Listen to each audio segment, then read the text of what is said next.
Some students used information they gathered from lab investigations to prepare a table. They entered the table into their lab notebooks.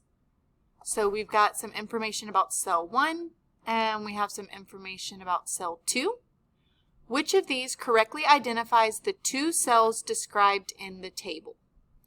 Okay, so let's go through and highlight a couple of important things. So first of all, in the table itself, we've got our two different cells. Okay, and then in cell 1, it says it's smaller than 5 micrometers. It does not have a nucleus. It does not have membrane-bound organelles, and it has circular DNA. Okay, and when we look at cell number 2, I'm going to change the color. Okay, it told us that it's larger than 10 micrometers. It has a membrane-bound nucleus. It has membrane-bound organelles, and it has linear DNA. Okay, so another thing that I did for this question was I went ahead and gave you this image over here on the side. Okay, and so let's brainstorm a couple of things about these images. Okay, when you see a picture like this one right here, okay, this shape, you should be able to identify that as a prokaryote. These two cells over here are going to be eukaryotes. Okay, and some of the reasons why we know this is a prokaryotic cell right here, okay, when we look at it, it looks very simple.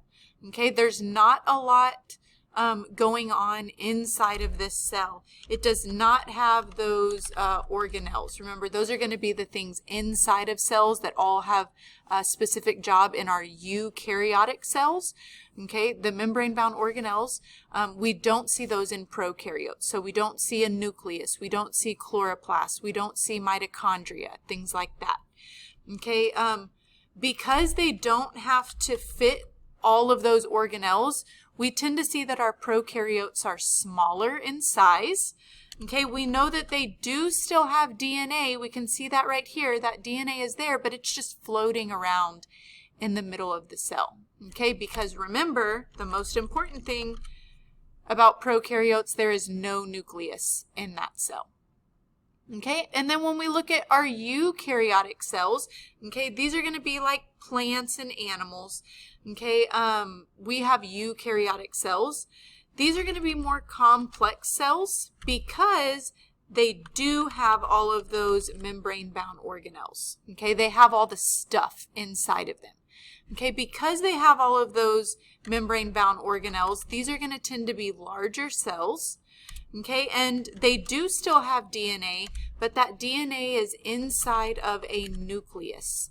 Okay, and you can see that right here in the middle and right here, there is a nucleus in both animal and plant cells, and that nucleus is protecting the DNA.